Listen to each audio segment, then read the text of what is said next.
Well, my program that uploads videos had problems for a couple days. It may still have problems, and so I made several videos that I wasn't really able to upload. And even though for me it was 5 days, which isn't that long, but for me that's quite a hiatus, at least as I've been going so far this year. But I've had so many ideas for videos that I haven't even been able to make them all or upload the ones I've tried. So it's been a little annoying, but whatever.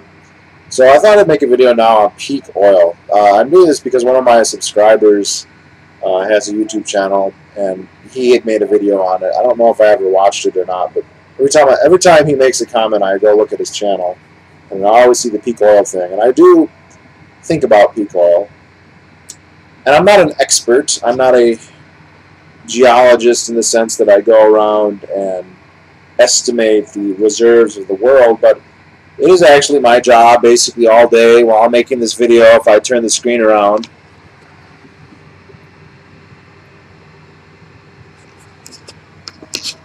that screen you just saw, this is a regular laptop, but that red line is coming from this machine.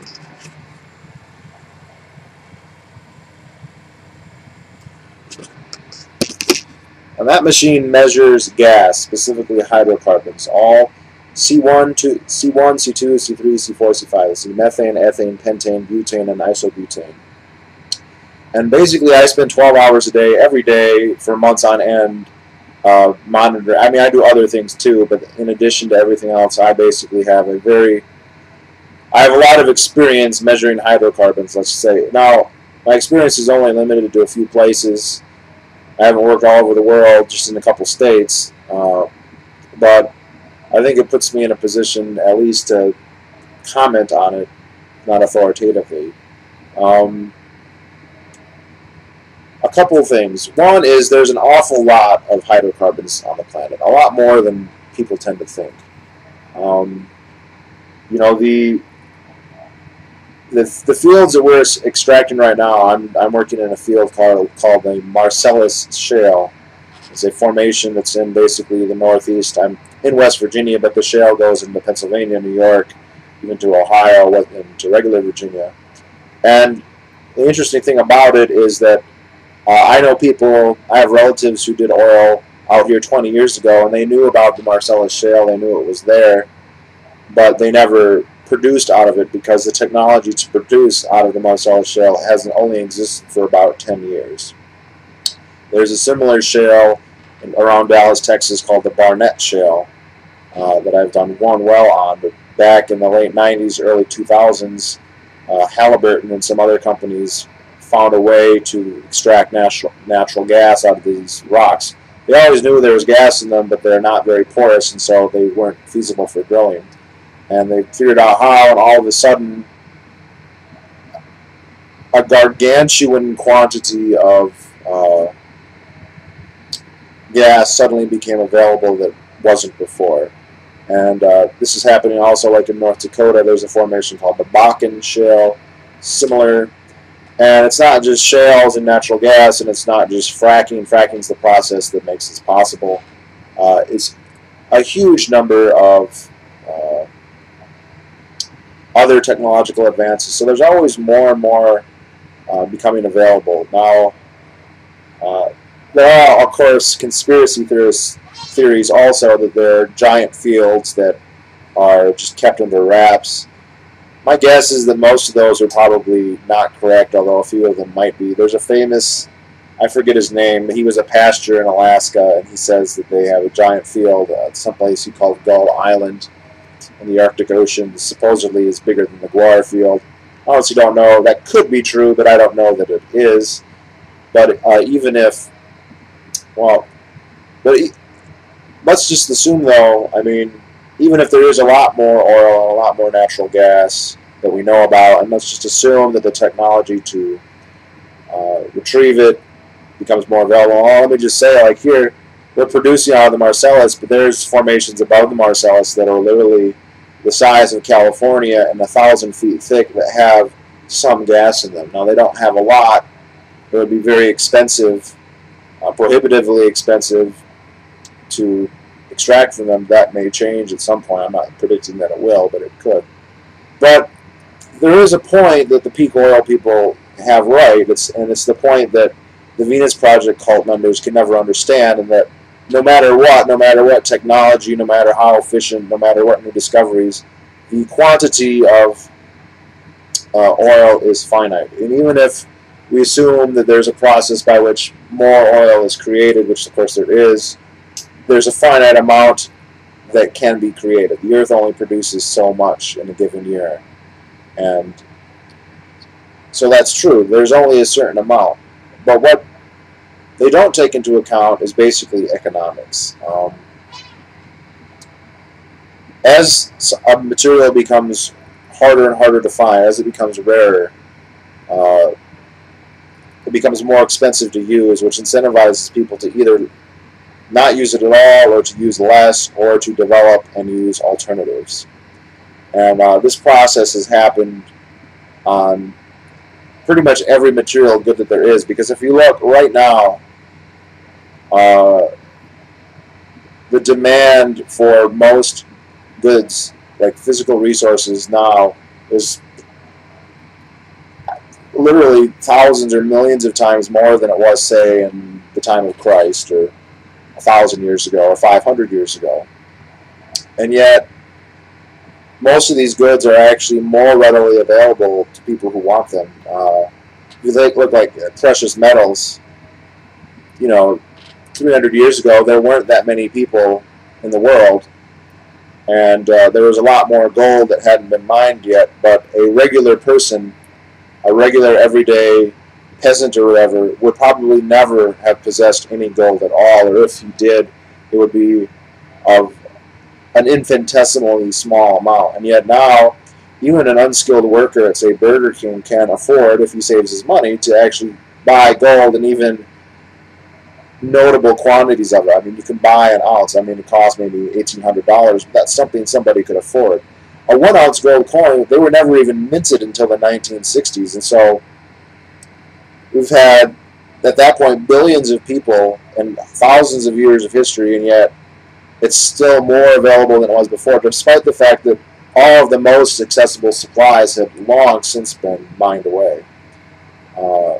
So there's a process by which as something becomes more expensive, which inevitably will happen with all exploited resources, the incentive to find alternatives increases. And I mean, I've heard one statistic that Americans, and I don't know if this is true because I saw it on television, but it made sense that the Americans in like 1995 used the same amount of oil per capita as Americans did in 1975. And it's just that our power consumption has become much more efficient. And I know for a fact that if you look at like an old appliance, say from the 50s, I mean, my grandmother had a freezer from the 1950s, and it used more power than all the appliances in a normal kitchen put together, in a modern kitchen. And there's an incentive to do that. There's an incentive to make something that's efficient, that's not going to take, I mean, the least power you can use, the better. But this isn't to say I'm unconcerned, because the process of discovery, the entrepreneurial economic activity of selecting, developing, and producing alternatives is a process that is severely retarded in the regulatory state that we currently have. Severely retarded, and indeed in some areas completely put aside. Now, people like to harp on taxes a lot, and taxes are terrible. Taxes are a burden on everybody. They are a demand that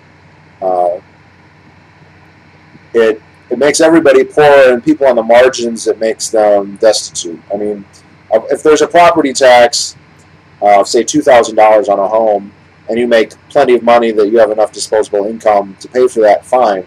But at some point, someone becomes a marginal person where that $2,000 in property taxes is more than they can afford, at which point they are evicted from that home, and they will have to live in lower circumstances, rent or something, or eventually get to the point where they become homeless because of it. I mean, if there were no property taxes, homelessness would be a temporary phenomenon that did not last very long.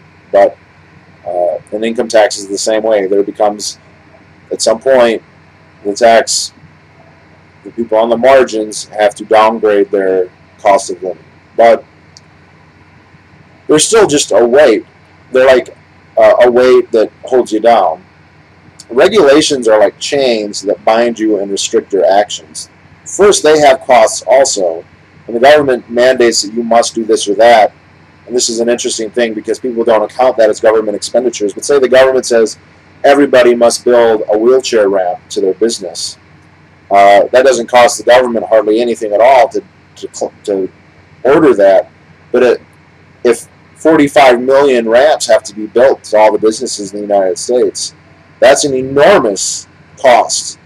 Just an astronomical cost, really, if we were to tally it all up. And the businesses on the margin could very likely go out of business. So there's a cost to regulation. But it also restricts movement. It restricts entrepreneurial activity.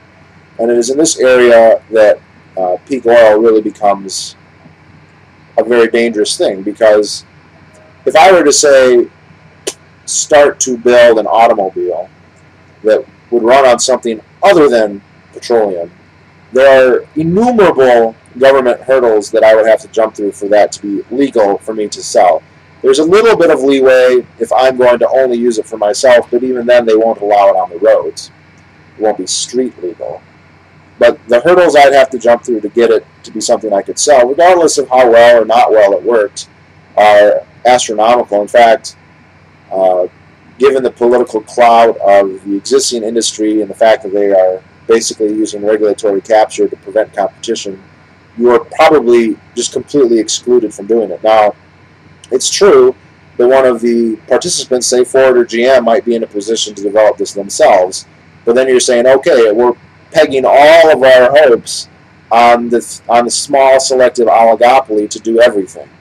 And that's wishful thinking, and that's ignoring the fact that the whole point, the whole benefit in having competition is the more you have, the more ideas you have, the more experimentation you're allowed. And to just say, well, we're going to have 3 or 2 big companies and just hope that they select the right one.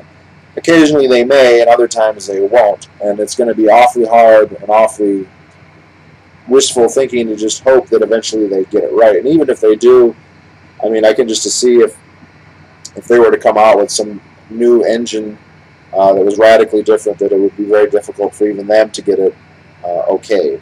I mean, the incentive among the regulators is to be as conservative as possible, because if they deny a new technology, nobody gets mad at them and says we're being denied a technology by, say, the FDA or the Transportation Authority or whatever. But if they do allow something and there's even one death or even one injury that can be attributed to that, then all of a sudden that's blood on their hands, and not on, say, the hands of the person who actually built or used the good. So there are enormous energy potential resources. Nuclear is one a lot of libertarians will talk about. I've heard a lot of talk about thorium. I don't know. I'm not a nuclear physicist.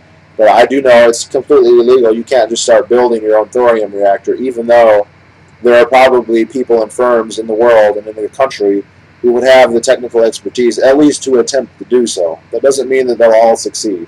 Having a college degree doesn't mean you absolutely will do it, but it should give you a attempt. But there's so many others that I guess it doesn't even matter if I bother listing them all, because there's probably more that I don't know. But it doesn't matter. You know, if I were to install like wind generators or solar panels on my house, that is usually legal unless you live in a municipality that's forcing people to engage in the utility monopoly, which a lot of municipalities do, by the way. I mean, where I went to college, if I had put, and it was a real green town, you know, hippy dippy all the way, but if I had said I'm disconnecting from the grid because I have solar panels, I would have gone to jail, because you are required to pay for their monopoly, which should It's one of those cases where we can tell that it's not there for provision of service. It's there for its own good, because if you explicitly say you don't want the service, you go to jail anyway. Anyway, if I were to, they do typically, though, allow you to power your own house. But what if I was to say, well, listen, I have excess power. I'm going to sell it to my neighbors, and I go, hey, how much are you paying for your bill? I can give you all that for 85% the price. What's wrong with that? There's nothing wrong with that. Sure, there are risks. Maybe I'm not a great electrician. Maybe they have some doubts about it, and then they say, no, I'm not going to do it, or maybe I'll do it for even a bigger discount or something. But it's completely illegal. The government would never let you as a private citizen start providing power via utilities, let alone building automobiles and selling them. I mean, there's lots of people who know how to do that. And this is just preventing almost the totality of the potential innovation that's out there. I mean, they're restricting the innovation to literally a very tiny oligopoly. It depends on the field. If we're talking about energy production, there's a couple. It's a little bit more complicated. If we're talking about oil, I mean, there's a refining monopoly where there's only a couple companies that are allowed to refine oil. Just a couple. It's the same ones that were allowed to refine it in 1900 are the ones that can refine it now. If we're talking about car production, there's the companies that are allowed to import, and then there's the big three, and that's it. If there are people who know how to build cars, and there are people who would probably be able to conceivably experiment and plausibly create more energy efficient cars, perhaps ones that ran on totally different systems. But it would be completely illegal. The government will stop it, or it'll raise the cost of doing so to prevent most of that from ever happening. So there is a very real danger, and governments have done this in the past. There's a lot of evidence that the Roman Empire actually may have done a lot to destroy itself by subsidizing grain. And you ask, why is that bad? How is it bad that the state, and what first happened is the state started, originally grain prices followed price structure, supply and demand. If there was more demand for grain, people would charge more for it, and that would induce agriculturalists around Rome to produce more. Eventually what started to happen is the state, in order to curry favor with the populace, not to be benevolent, but to get political power, started first subsidizing grain, saying, okay, we'll buy grain and then sell it to the populace at less than we paid, and then just started distributing it for free. By the late Republic, that was how it was happening. It was for free. But what this meant is there wasn't a price mechanism for grain anymore. And it didn't make sense for the agriculturalists around. If the demand increased, the state wasn't going to pay anymore. And so if you were a farmer around Rome, it started making less and less sense to grow grain, and started making more and more sense to grow something where there was a price function going on. And so they started making luxury goods, fruits and citrus and that sort of thing. There's nothing wrong with those products, but when the state lost its ability to pay for the grain anymore, there wasn't enough agriculture around the city to supply its gigantic population, and it had a huge population crash. Now, that was not the only thing that happened, but it was a contributing factor. And now we have the government that's almost completely restricted trade in things like power production, automobile production, train production. Not 100%. They're not state-run industries necessarily, although some of the utilities more or less are. And this prevents people from developing alternatives. So our hands are tied, and the state basically solidifies and codifies a particular mode of production, capital production. They stratify. They say it would be like taking a factory, and this is what the Soviets did, by the way. The Soviets said, hey, look, let's find the best factory in America, and let's hire the guy who built that, and he'll come and he'll build an identical factory in the USSR. And they did that. They built all these steel mills and all this stuff that were copies of ones in Gary, Indiana, or whatever. And then the state just goes, okay, that's what we're going to do. And then they stick with that. They did the same thing in oil. They said, let's hire Standard Oil to come out here and show us how it's done, you know. And then 20 years later, they're doing exactly the same thing. And they have a whole bureaucracy that's developed that stratifies and codifies and calcifies that industry. And so, yeah, as soon as they build it, it's already obsolete, and it becomes more and more and more and more obsolete as time goes by. Just like our oil refinery, our newest oil refinery is from the 70s because they can't build anymore. That doesn't help our oil production at all. That makes it less efficient and more costly. My guess is that without the government, exploitation of hydrocarbons would have gone much faster, and we would have been much more, which would have, people just don't tend to realize what that would mean. It would mean everything in society would have been a lot cheaper. Everything that uses energy would be a lot cheaper. So there would have been more capital and more resources available for exploring alternatives. And I think that we'd already be maybe 1 or 2 steps past using hydrocarbons for our main energy source. I think we'd still use them, and we'd still be mining for oil, but we'd be using it for something else. We'd be using it to make plastics, or the opportunity cost would be such that there would be better sources of energy, and the use of hydrocarbons would be for other things. Because there are other things you can use it for. Right now, since it's the only thing we can use for energy, then that's the highest, possible good. But if we change this marginal utility, that will change, and we'll start using it for something different. I mean, there'd still be oil wells, but I don't think we'd be driving internal combustion engines. This is just totally speculation on my part. I can't prove it, but or at least we'd be driving ones that are unrecognizably efficient or advanced compared to what we have now. Our power production would be vastly different, and not necessarily reliant on them anymore. Who knows, maybe just so much more efficient that it doesn't matter. So I am worried about it, not for the reasons that the peak oil people say, but because the government is restricting society's ability to cope, and this could be quite disastrous. And the real problem here is when it gets worse, and as it gets worse, which it hasn't really started yet, there's going to be a hue and cry from the public, at least much of the public, and from within the government that's going to say, well, what we should do is the government should try and pick a solution. And that is the worst possible waste of time, the most destructive avenue we could possibly conceive of going. They're not going to do the right thing and say, okay, we should unloose the chains of regulation and let the market figure this out.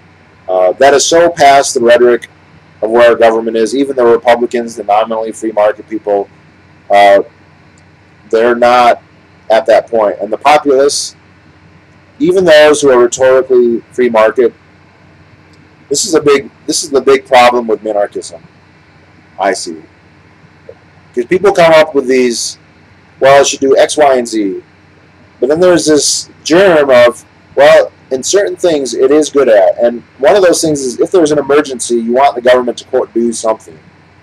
And if you don't really understand the issue well enough to know, well, that's not a good idea for the government to get involved, then you're likely to support whatever it is it decides to do. So if we have a real energy crisis, I mean a real one, not many people are going to say, let's do what Milton Friedman would say and be free to choose. People are going to say, they're going to vote for whatever politician sells the most appealing snake oil in terms of solving the problem.